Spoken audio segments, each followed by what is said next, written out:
सहस्रशीर्षं देवं विश्वाक्षं विश्वशम्भुवं विश्वं नारायणं देवमक्षरं परमं पदं विश्वतः परमां नित्यं विश्वं नारायणगुं हरिं विश्वमेवेदं पुरुषस्तद्विश्वमुपजीवति पतिं विश्वस्यात्मेश्वरं शाश्वतं शिवमच्युतं नारायणं महाज्ञेयं विश्वात्मानं परायणम्।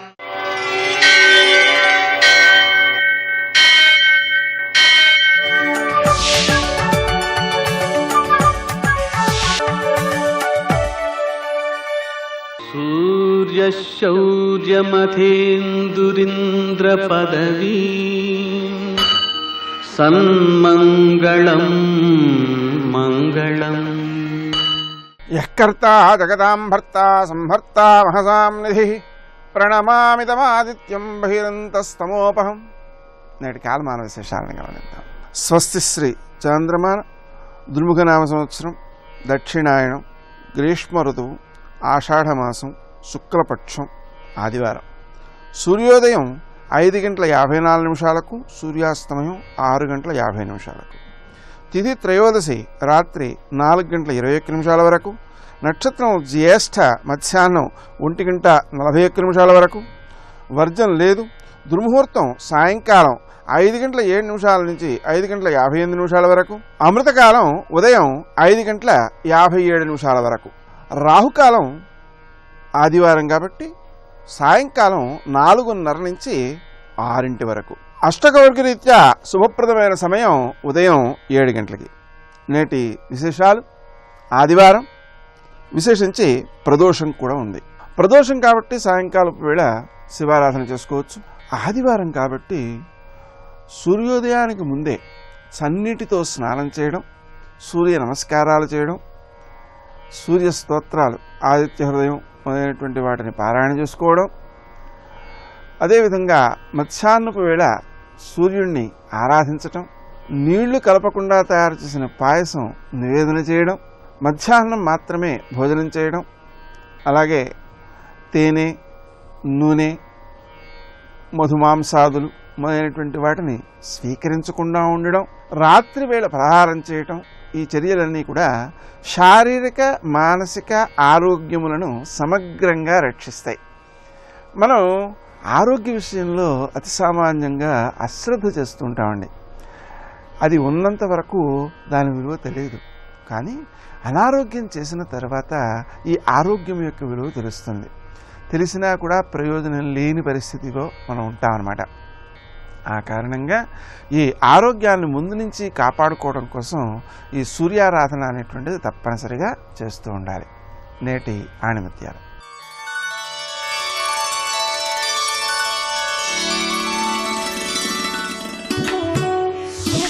నీకు ఇతరులు ఏమి చేయాలని కోరుకుంటావో దానిని నువ్వు ఇతరులకు చేయడం నేర్చుకో.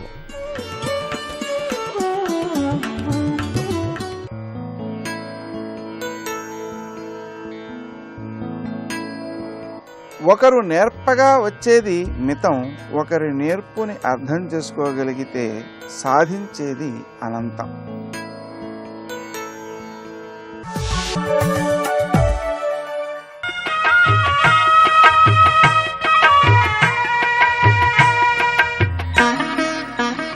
శ్రీ గణేశాయ నమః. శ్రీ సరస్వత్యై నమః. శ్రీపాదవల్లభ నరసింహ సరస్వతి. శ్రీ గురుదత్తాత్రేయాయ నమః. శ్రీ గణపతి సచ్చిదానంద సద్గురు పాదారవిందాభ్యాం నమో నమః. జయ గురుదత్త. అమిత్రం కురుతే మిత్రం, మిత్రం ద్వేష్టి నస్తి చ, కర్మచారభతే దుష్టం తమాహుర్మూఢచేతసం. వెనకటి శ్లోకానికి ఈ శ్లోకానికి దగ్గర సంబంధం ఉంది. దీంట్లో విదురుడు ఏం చెబుతున్నాడంటే, మూఢుడైన వాడు అమిత్రం మిత్రం కురితే, తనకి నిజంగా అంతర్గత శత్రువు అయితే ఎవడున్నాడో తెలుసుకోకుండా వాడిని మిత్రుడుగా చేసుకుంటాడు. రాజనీతితో అమిత్రుడిని మిత్రుడుగా చేసుకుని నటించడం కాదు, అవతలవాడు శత్రువై తన్ని ద్వేషిస్తూ ఉంటే అది గ్రహించలేక వాడితో వీడు మైత్రి చేస్తాడు. మిత్రం ద్వేష్టి హినస్తిచ, నిజమైనటువంటి మిత్రుణ్ణి ద్వేషిస్తాడు, నానాహింసల పాలు చేస్తాడు. కర్మచ ఆరభతే దుష్టం, రకరకాల నీచ కార్యక్రమాలు చేయడం ప్రారంభిస్తాడు. ఇలాంటి వాడే మూఢచిత్తుడు అని మళ్ళీ చెబుతున్నాడు విదురుడు. వాళ్ళ కాలంలోనే జీవించినటువంటి కంసుడు దీనికి మంచి ఉదాహరణ. కంసుడు యొక్క తండ్రి వృద్ధుడే రాజ్యం చేస్తున్నాడు. ఆ తండ్రి ఇంకా చావలేదని, తనకి త్వరగా రాజ్యం ఇవ్వలేదని ఆగ్రహించి తన్ని బాగా ప్రేమించేటువంటి తండ్రిని చెరసాల్లో పడేసి తనే రాజ్యాన్ని ఆక్రమించేశాడు. తన రాజ్యాన్ని తనే కంసుడు. ఆ తండ్రి పేరు ఉగ్రసేనుడు. ఆయన వీడింకా కొంచెం దుడుగ్గా ఉన్నాడు. కొంచెం లౌక్యం నేర్చుకుని రాజ్యపాలనకు అనుకూలంగా ఉండగా ట్రైనింగ్ ఇచ్చి క్రమంగా రాజ్యంలో పెడదాంలే అనుకుంటుంటే ఆలస్యం చేస్తున్నాడు తనకి అధికారం ఇవ్వటాన్ని. ఆ తండ్రి గారిని తీసుకెళ్ళి జైల్లో పారేశాడు. తన బాబాయి కూతురు దేవకి అని ఉండేది. ఆవిడకి భర్త వసుదేవుడు. ఆ దేవకి వసుదేవులు అంటే కంసుడికి చాలా స్నేహంగా ప్రీతిగా ఉండేది. కంసుడు వాళ్ళు చాలా మైత్రిగా ఉండేవాళ్ళు. వాళ్ళు కంసుడి కింద చిన్న సామంతుల కింద సామంతులు, వాళ్ళు చాలా చిన్న జమీందారు లాంటి వాళ్ళు, మహారాజులు ఏం కాదు వాళ్ళు. కానీ ఒకసారి అశరీరవాణి ఈ దేవకీ దేవి కడుపున పుట్టినవాడే నిన్ను చంపుతాడు అని ఒక మాట చెప్పింది. ఆ అశరీరవాణి చెప్పేటప్పటికీ దేవకీ వసుదేవుల మీద ఉన్న ప్రేమ కాస్త పరిపూర్ణ ద్వేషంగా మారిపోయింది. ఆ దేవకీ వసుదేవుల్ని చెరసాల్లో పడేసి వాళ్ళను కూడా నానా హింసలు పెట్టడం ప్రారంభించాడు. ఈ కంసుడికి యావత్ భారత చక్రవర్తిని కావాలి అని ఒక కోరిక ఉండేది. ఆ రోజుల్లో కంసుడి కంటే కూడా అత్యంత ప్రబల మహావీరుడుగా ఉండేటువంటి జరాసంధుడికి కూడా ఇటువంటి కోరికే ఉండేది. అందుచేత ఆ జరాసంధుడి యొక్క పోటీని తప్పించడం కోసం, ఆ జరాసంధుడిని ఇరికించడం కోసం అతనితో స్నేహం చేసి అతని పుత్రికులైనటువంటి అస్థి ప్రాస్తి అయినటువంటి ఇద్దరు కన్యల్ని తను వివాహం చేసేసుకున్నాడు. అంటే జరాసంధుడు ఇప్పుడు మామగారు అయిపోయాడు. అల్లుడిని మరి ఎలా ఎదిరిస్తాడు ఆయన? ఆ పరిస్థితిలో పెడదామని వాడి ఉద్దేశం. ఒక పక్క జరాసంధుడి ఆలోచన ఏమిటి? జరాసంధుడికి కూడా చక్రవర్తి కావాలనే ఉండేది. కంసుడిని అల్లుడు చేసుకుంటే వీడిని నొక్కేయడం తేలిక కాని ఉద్దేశంతో ఆయన పిల్లల్ని ఇచ్చాడు ఆయన. ఈ పరస్పరమైనటువంటి మిత్ర ద్రోహమే తప్పితే దీంట్లో మైత్రి ధర్మం దీంట్లో ఏం లేదు. కాగా జరాసంధుడికి కంసుడికి మధ్యలో ఉన్నది పైకి మైత్రి, అంతర్గతంగా ద్వేషం, లోపద్వేషం. మూఢల చరిత్ర అంతా కూడా ఈ విధంగానే ఉంటుంది. మన సమాజంలో చూస్తే మన బంధువర్గంలో కానీ మన కార్యశాలలో ఉండే వర్గంలో కానీ అనేక మందిని ఇలాంటి వాళ్ళు కనిపిస్తూ ఉంటారు.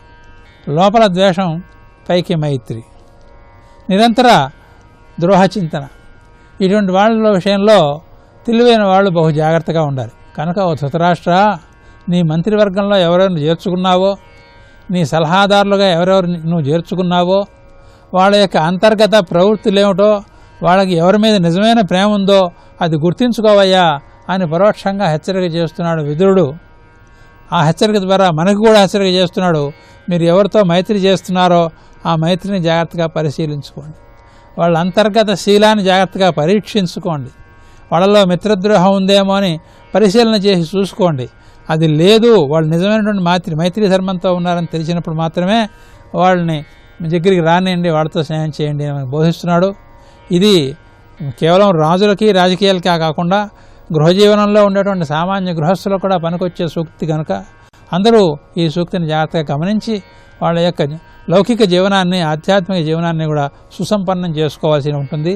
అమిత్రం కురుతే మిత్రం మిత్రం ద్వేష్టి నస్తిజ కర్మచారభతే దుష్టం తమాహుర్మూఢచేతసం. జయ గురుదత్త.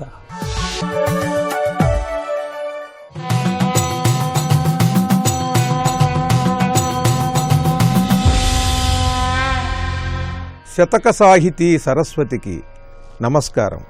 లింగా నీ భక్తుల లీల వీక్షింపుచో వడలెల్ల కన్నులై ఉండెనేని, దేవా నీ భక్తుల తివిరి కీర్తింపుచో వడలెల్ల జిహ్వలై ఉండెనేని, జియ నీ భక్తాంఘ్రి సేవయొనర్చుచో వడలెల్ల చేతులై ఉండెనేని, అయ్యా నీ భక్త మాహాత్మ్యమాలింపుచో వడలెల్ల వీనులై ఉండెనేని, స్వామి భవదీయ భక్తి ప్రసాద ముక్తి యుక్తి కొడలెల్ల నోళ్ళునై ఉండెనేని అట్టి భక్తుల మహిత దివ్యాంఘ్రియుగళ శేఖరుల చేర్చి రక్షించు చెన్నమల్లు. ఓ చెన్న బసవేశ్వర స్వామి, ఓ మహాలింగ, నీ భక్తుల లీల వీక్షింపుచో. నీ భక్తుల యొక్క మహిమని ఎవ్వరూ తెలుసుకోలేరయ్యా. ఇక నీ మహిమని తెలుసుకోవటం అనేది అది వట్టి మాట. నీ భక్తుల మహిమ, వారు ఏ విధంగా సంచరిస్తారో, ఎలా ప్రవర్తిస్తారో ఎవరి ఊహకి అందనిది. ఆ భక్త్యావేశంలో వారు ఏ విధంగా అయినా మాట్లాడవచ్చు, ఏ విధంగా అయినా ప్రవర్తించవచ్చు. అది ఎవరికీ అంతుబట్టదు. ఆ ప్రవర్తనలో, ఆ మాటలలో కేవలము నీ పైన ఉండే పరమ భక్తి మాత్రమే ఉంటుంది. లింగ, నీ భక్తుల లీల వీక్షింపుచో ఒడలెల్ల కన్నులై ఉండెనేని. ఆ భక్త్యావేశంలో వారు చేసేటువంటి మహాద్భుతమైన క్రియలు చూడాలంటే ఒళ్ళంతా కళ్ళు కావాలయ్యా. ఒళ్ళంతా కళ్ళు చేసుకుని చూసినా సరే నీ భక్తులు ఏ విధంగా నిన్ను స్తుతిస్తారో, ఎలా తమను తాము సర్వసమర్పణ చేసుకుని నిన్ను ఆరాధిస్తారో ఎవరికీ అంతుబట్టదు. ఆ దృశ్యం ఒళ్ళంతా కళ్ళు చేసుకుని చూడాల్సిందే. దేవా, నీ భక్తుల తివిది కీర్తించుచో ఒడలెల్ల జిహ్వలయ్యుండెనేని. నీ భక్తుల గొప్పదనాన్ని చెప్పాలంటే ఈ శరీరమంతా కూడా నోళ్లుగా మారి వేనోళ్ల చాటాలయ్యా నీ భక్తుల గొప్పదనాన్ని. అంతే తప్ప ఒక్క నోరు చాలదు. జియ, నీ భక్తాంఘ్రి సేవయొనర్పుచో నొడలెల్ల చేతులై ఉండెనేని. నీ భక్తుల పాదపద్మ సేవ చెయ్యాలి అనంటే అందుకు ఈ శరీరమంతా కూడా చేతులుండాలి. 2 చేతులు చాలవు. ఎందుకనంటే ఆ మహాత్ముల యొక్క ఆ పాద పద్మముల మహాత్మ్యం అటువంటిది, వారికున్న ఆ శక్తి మహిమ అటువంటివి. కనుక వారి పాదసేవ చేయటానికి ఈ ఒళ్ళంతా కూడా చేతులు మొలిచి రావాలయ్యా. అయ్యా, నీ భక్త మాహాత్మ్యమాలించుచో ఒడలెల్ల వీనులై ఉండెనేని. ఇక నీ భక్తుల కథల గురించి తెలుసుకుందామంటే ఈ 2 చెవులు చాలవు, ఒళ్ళంతా చెవులుగా ఉండాలి. అటువంటి స్థితిలోనే ఆ భక్తుల యొక్క కథలను కొంత వినగలుగుతాం. అంత మహిమ, సర్వసమర్పణ కలిగినటువంటి వారు నీ భక్తులు. స్వామి, భవదీయ భక్తి ప్రసాద ముక్తియుక్తి కొడలెల్ల నోళ్ళునై ఉండెనేని. నీ అనుగ్రహం పొందటానికి, నీ ప్రసాదాన్ని స్వీకరించటానికి ఈ శరీరమంతా కూడా నోళ్లుగా ఉండాలయ్యా. శరీరమంతా నోళ్లు ఉండాలి. అటువంటి శరీరమంతా చెవులు చేసుకుని నీ భక్తుల కథలు వినేవారు, శరీరమంతా నోళ్లు చేసుకుని నీ భక్తులను పొగిడేవారు, శరీరమంతా కళ్ళు చేసుకుని నీ భక్తుల ఆరాధనా దృశ్యాన్ని చూసేటువంటి వారు, అటువంటి మహాత్ములు ఎవరున్నారో అట్టి భక్తుల మహిత దివ్యాంఘ్రియుగళ శేఖరుల చేర్చి రక్షించు చెన్నమల్లు. అటువంటి మహాత్ముల యొక్క పాద పద్మముల దగ్గరకు నన్ను తీసుకుని వెళ్ళి నన్ను అనుగ్రహించవయ్యా. నీ సేవ నాకు ఇమ్మని అడగటం లేదు. నీ సేవ ఎంత ఉత్తమోత్తమమో, ఎంత మహోన్నతమో, నీ భక్తుల పాద పద్మములను సేవిస్తే అంతకన్నా ఎక్కువ ఉత్తమమైనటువంటిదిగా భావిస్తున్నానయ్యా అంటూ శివభక్తుల పాద పద్మములకు నమస్కరిస్తే శివుడు బాగా సంతోషిస్తాడు, శివునికి అది ప్రీతికరము అని శివభక్తుల గొప్పదనాన్ని చాటుతూ శివభక్తులు ఆ పరమేశ్వరునకు ఎన్నెన్ని విధాలుగా సర్వసమర్పణ చేసుకున్నారో ఆ కథలు వినటానికి ఈ 2 చెవులు చాలవు, వారిని పొగడటానికి మనకున్న ఒక్క నోరు చాలదు అని తెలియజేస్తూ శివభక్తి పారవశ్యంతో, హృదయ సమర్పణతో ఆ చెన్న బసవేశ్వరుని పైన ఆసువుగా పద్యాలు చెబుతూ జీవసమాధి నొందిన సోమనాథ మహాకవి రచించిన చెన్నమల్లు శేషపద్యాలలోని మరి ఒక పద్యం గురించి రేపు ఉదయం తెలుసుకుందాం. ఓం నమః శివాయ. మంగళరూపిణి హిమగిరిరాణి పరమ కళ్యాణి శ్రీ జగజ్జనని చెంగాళ పరమేశ్వరి దేవి పలుముల తల్లి మా కల్పవల్లి. ఆ తల్లి యొక్క లీలలు అన్నీ ఇన్ని కావు.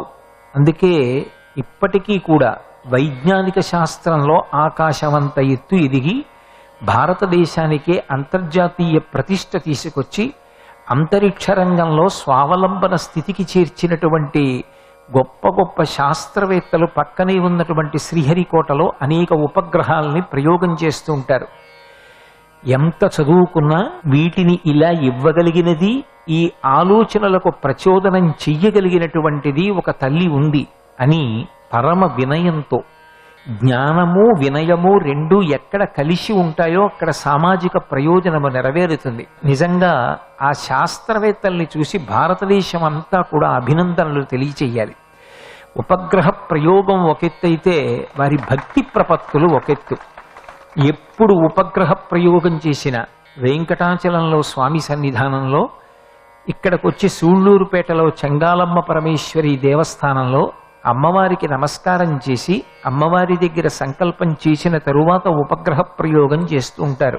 అంతమందిని అనుగ్రహించినటువంటి తల్లి అటువంటి జగదంబ సమక్షంలో కూర్చుని మాట్లాడడం నిజంగా తల్లి నిర్హేతుక కృపాకటాక్ష వీక్షణం. ఎక్కడ ఉన్నా అమ్మవారనండి, అమ్మవారి రూపంలో ఉన్న అయ్యవారనండి. ఎందుకని అంటే అమ్మవారు ఎక్కడో ఉండదు, అయ్యవారి యొక్క అహంస్ఫురణగా ఉంటుంది.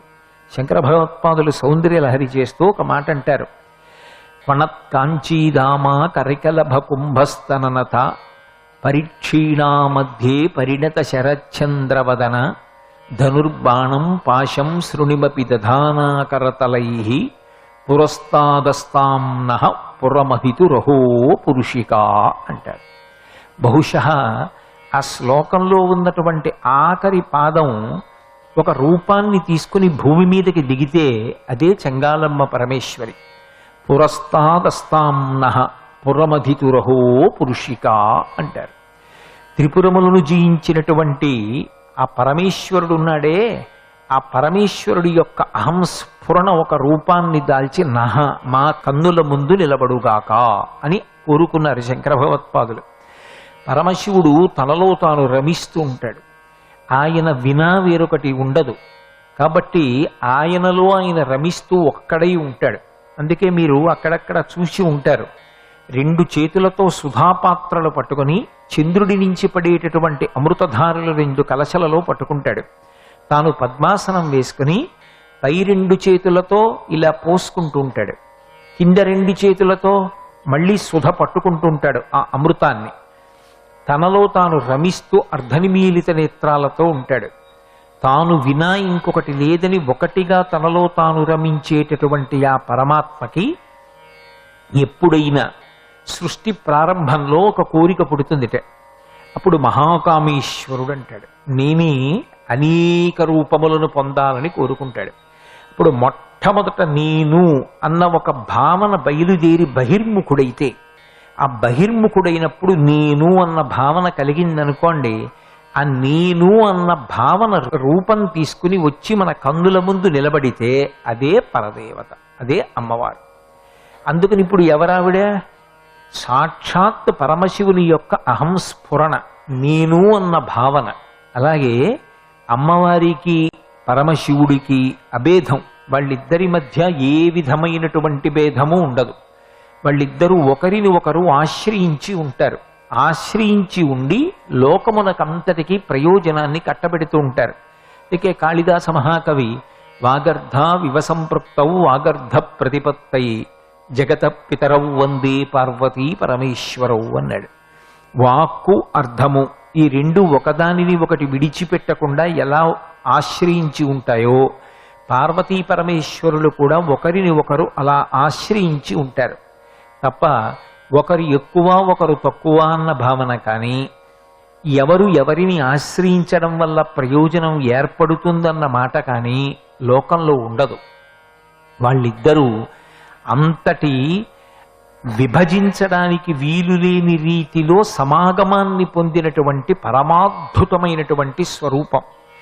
అటువంటి పరమశివతత్వం అనండి, పరదేవతాతత్వం అనండి. శివ శివ, శివ అంటే పరమేశ్వరుడు, శివ అంటే అమ్మవారు, శివే అన్న అమ్మవారు. అందుకే శంకర భగవత్పాదులు సౌందర్య లహరిలో అమ్మవారికి బహు తక్కువ నామములు వాడారు. ఎన్నో నామాలున్నా శంకరాచార్యుల వారు వాడలేదు. అతి కొద్ది నామములను మాత్రమే ప్రస్తావన చేశారు. అందులో చాలా తరచుగా ప్రయోగించిన నామం శివే. శివే అంటే శివ ఏం చేస్తాడో శివే, శివా అదే చేస్తాడు. శివ అంటే మంగళం, శివ అంటే భద్రం, శివ శోభనం, శివ కళ్యాణం, శివ శుభం. శివే మంగళప్రదురాలా, శోభనకరురాలా, లోకములకన్నింటికీ కూడా శుభముల యొక్క పరంపరలను ఇచ్చేటటువంటి దానా, ఆ శివుని యొక్క శక్తిగా శివుడు ఎంత మంగళప్రదుడో అమ్మవారు కూడా అంతే మంగళప్రదురాలు. అటువంటి తల్లి యొక్క సహజమైనటువంటి శీలము అంటే ఆమె యొక్క స్వభావం ఏమి అంటే ఎప్పుడూ కూడా లోకరక్షణం చెయ్యడం. పరమశివ లక్షణం లోకాన్ని రక్షించడం. అందుకే సనాతన ధర్మంలో ఆయుధములను ఉత్తినే పట్టుకోరు. ఏదో అర్థం లేకుండా ఆయుధాన్ని పట్టుకోవడం అనేటటువంటిది ఉండదు. ఆయుధం పట్టుకున్నారు అంటే దానికి ఏదో ఒక సూచన ఉంటుంది. పరమశివుడు పట్టుకునేటటువంటి ధనస్సుకి పినాకము అని పేరు. నమస్తే అస్తు ధన్వనే బాహుభ్యాం ఉతతే నమః అంటుంది యజుర్వేదం. ఆయన చేతిలో ఉండేటటువంటి ధనస్సునకు పినాకమని పేరు. పినాకం అంటే ఆ పేరు ఏదో పెట్టాలి కాబట్టి పెట్టింది కాదు, దాని యొక్క స్వరూపాన్ని స్వభావాన్ని బట్టి ఆ ధనస్సుకు ఆ పేరు వచ్చింది. ఏమిటి పినాకము అంటే పాతి జగదిది పినాకం అంటే ఈ లోకములన్నిటినీ కూడా ఏది రక్షణ చేస్తుంటుందో, ఏది కాపాడుతుంటుందో ఆ కాపాడేటటువంటి చేతి యొక్క శక్తి ప్రసరణమైతే అది ధనస్సుగా మారుతుంది.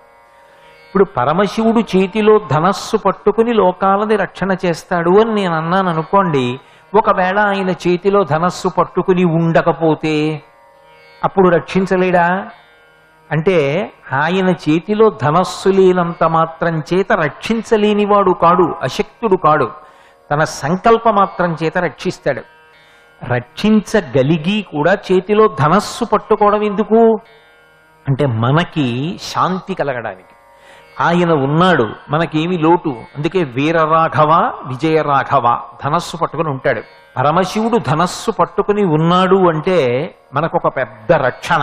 నా స్వామి నన్ను రక్షిస్తూ ఉండగా, ఆయన చేతిలో ధనస్సు ఉండగా, నేను ఆయన పాదములను ఆశ్రయించి ఉండగా నా జోలికి రాగలిగిన వాడెవరు? ఇది విశేషమైనటువంటి సంతోషాన్ని కల్పించేటటువంటి విశేషం.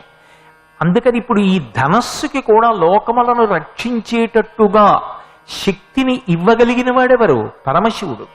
అందుకే శివ ధనస్సు అయినటువంటి పినాకము ఆ శక్తిని పొందింది అంటే అది అటువంటి శక్తిని సహజముగా పొంది ఉండి శివుడి చేతిలోకి రాలేదు. శివుడు శక్తివంతును కనుక ఆయన యొక్క శక్తి ధనస్సులోకి ప్రవహించింది. ఆ ధనస్సు పక్కన పెట్టినా ఆయన లోకములను తన చేతితో రక్షించగలడు. అందుకే రక్షకత్వానికి సూచనగా ఏది చెప్తారు అంటే ప్రధానంగా చేతిని చెప్తారు. మీరు చూడండి, లోకంలో ఎక్కడైనా సరే చేసినటువంటిది ఏదో అది అనుభవిస్తున్నాడు రా అంటారు. ఒక ఆయన చాలా గొప్ప ఐశ్వర్యవంతుడు అనుకోండి, గత జన్మలో ఏం చేశాడు అంటారు. ఒక ఆవిడికి మంచి భర్త వచ్చాడు అనుకోండి, మహాపుణ్యాత్ముడు. అటువంటి భర్త వచ్చాడు అనుకోండి, గత జన్మలో ఎన్ని నోములు నోచిందో అటువంటి భర్తకి ఇల్లాలైంది అంటారు. మంచి బిడ్డల్ని కందనుకోండి, గత జన్మలో ఏం చేసిందో ఇంత మంచి బిడ్డల్ని కందంటారు. చెయ్యడము అన్నప్పుడు కర్ర చేయుట, కర్రము చెయ్యి, చెయ్యడానికి ఉపయోగపడేదేదో అదే చెయ్యి. ఈ చేత్తో చేసిందేదో అదే సుఖమునకు దుఃఖమునకు కారణమవుతుంది. సర్వం శ్రీ ఉమామహేశ్వర పరబ్రహ్మార్పణమస్తు. స్వస్తి.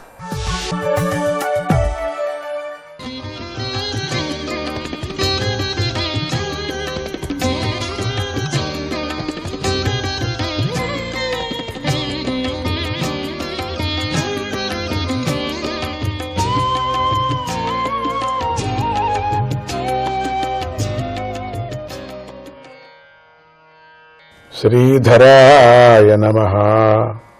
యక్షులతో నిండుగా ఉన్న అలకాపురాన్ని ధ్రువుడు చూశాడు. వెంటనే ధ్రువుడు శంఖాన్ని పూరించాడు. ఆ శంఖధ్వని ఆకాశము దిక్కులు ప్రతిధ్వనించేలాగా చేసింది. ఆ ధ్వని విన్న యక్షస్త్రీల గుండెలు అదిరిపోయాయి. వారు వణికిపోయారు. వారి కన్నుల్లో భయం కనిపించింది. అప్పుడు గొప్ప బలవంతులైన యక్ష సైనికులు ఆ ధ్వనిని సహించలేక వేగంగా కదిలి ఆయుధాలను ఎత్తి పట్టుకొని నగరం బయటకు వచ్చి ధ్రువుడికి పైకి దూకారు. ధ్రువుడు రథంపై నుండి యుద్ధం చేయటంలో అరితేరినవాడు కదా. ప్రసిద్ధుడు.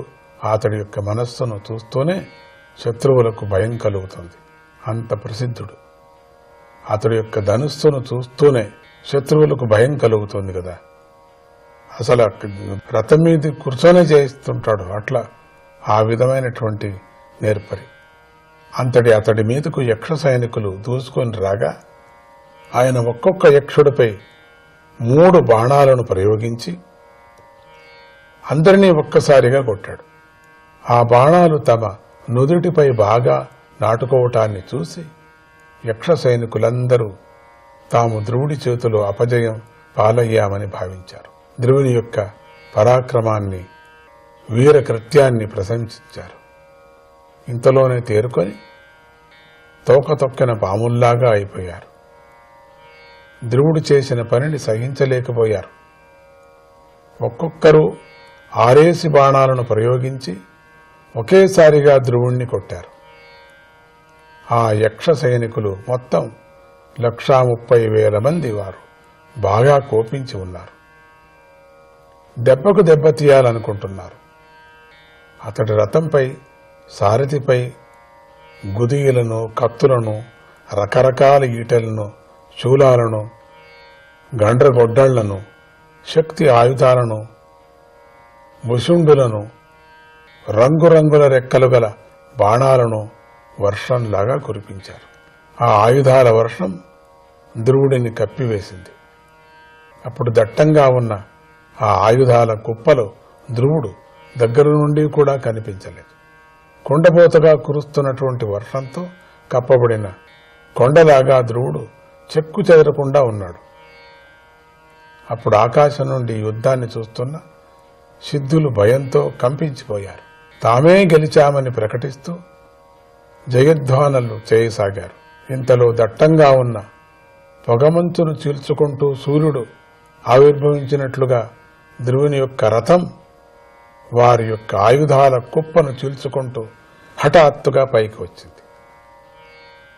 ధ్రువుడు తన దివ్యమైన ధనుస్సును తీసుకొని నారిత్రాటిని సవరించాడు. టంకార ధ్వనిని చేసి శత్రువులకు ఖేదాన్ని కలిగించాడు. ఒక్కపారి శబ్దం చేశాడంతే. బాణాలను ప్రయోగించి వారి ఆయుధాల గుంపును చెదరగొట్టాడు. ధ్రువుడు విడిచిపెట్టిన ఆ పదునైన బాణాలను పర్వతాలపై పడిన పిడుగుల్లాగా యక్షులపై పడి వారి కవచాలను పగలగొట్టి వారి దేహాల్లోకి నాటుకుపోయాయి. ఆ రణభూమి అంతటా కూడా ధ్రువుడు ప్రయోగించిన అర్ధచంద్రాకార బాణాలతో తెగగొట్టబడిన అందమైన కుండలాలు గల శిరస్సులతోనూ బంగారు తాటి చెట్లలాగా ఉన్నవారి తొడలతోనూ కంకణాలలో అందంగా ఉన్నవారి భుజాలతోనూ నిండిపోయి ఉంది. అతడికి శత్రువుల అలకా నగరాన్ని చూడాలనే కోరిక కలిగింది. ఆ శత్రువుల అలకా నగరం ఎట్లా ఉందో. అయినా కూడా ధ్రువుడు ఆ నగరంలోకి ప్రవేశించలేదు. తన రథసారథితో ఈ యక్షులు మాయావులు, వారు ఎప్పుడు ఏం చేస్తారో ఊహించడం కష్టం అన్నాడు. ధ్రువుని యొక్క రథం రంగురంగుల రథం. ఆ రథం మీద ఉన్న ధ్రువుడు సారథితో మాట్లాడుతూనే శత్రువులు మళ్లీ తనపైకి దండెత్తి వస్తారేమో అని సందేహించాడు. వారిని ఎదుర్కొనటానికి సంసిద్ధుడయ్యాడు. ఇంతలోనే ఆయనకు సముద్ర ఘోష వంటి పెద్ద శబ్దం వినిపించింది. దాని వెనకాలే పెనుగాలితో కూడిన పెద్ద ధూళి దిక్కులను కప్పివేస్తూ కనిపించింది. క్షణంలో ఆకాశం యొక్క అన్ని దిక్కుల్లోనూ తళతళా మెరిసే మెరుపులతోనూ భయాన్ని కలిగించే పుడుగులతోనూ కూడిన మేఘాల గుంపులు నిండిపోయాయి. అవి యక్షులు ప్రయోగించిన ఆ మాయామేఘాలు. అవి రక్తధారులను, శ్లేష్మము మొదలైన ద్రవాలను, చీము, మలమూత్రాలు, కొవ్వులను కురిపించాయి. ధ్రువుడి ఎదుట ఆకాశం నుండి మొండాలు రాలిపడ్డాయి. తర్వాత ఆకాశంలో ఒక పర్వతం కనిపించింది. అన్ని దిక్కుల నుండి రాళ్ల వర్షం కురవసాగింది. ఆ వర్షంతో పాటు గదలు, గుదియలు, కత్తులు, రోకళ్లు కూడా పడ్డాయి. పెద్ద ధ్వని చేస్తూ మంటలను నిశ్వాసంగా విడుస్తున్నవి, కళ్లతో నిప్పులను క్రక్కుతూ కోపంతో ఉన్న సర్పాలు ధ్రువుడి మీదకు దూకాయి. మదించని ఏనుగులు, సింహాలు, పెద్ద పులులు ఆయన మీదకు పరిగెత్తాయి. అప్పుడు భీషణమైన సముద్రం పెద్ద పెద్ద తరంగాలతో భయం పుట్టిస్తూ, పెద్దగా శబ్దం చేస్తూ, ప్రళయకాలంలో లాగా పొంగి పొర్లుతూ, నేల అన్ని వైపులా ముంచేస్తూ బాగా దగ్గరకు వచ్చింది.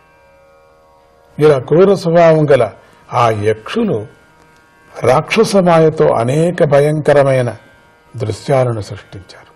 కానీ ఇవి దుర్బలమైన మనస్సు గల వారికి మాత్రమే భయపెడతాయి. స్థిరంగా ఉన్న ఆ ధ్రువుడిని యందు యక్షులు ప్రయోగించిన ఆ మాయ దాటటానికి సాధ్యమయ్యేదే కాదు. అది చూసి అక్కడకు వచ్చిన మహర్షులు ధ్రువుడికి శుభం కలగాలని అని ప్రార్థన చేశారు. ఇంతటితో 4వ స్కందంలోని 10వ అధ్యాయము సమాప్తం. శ్రీధరాయ నమః.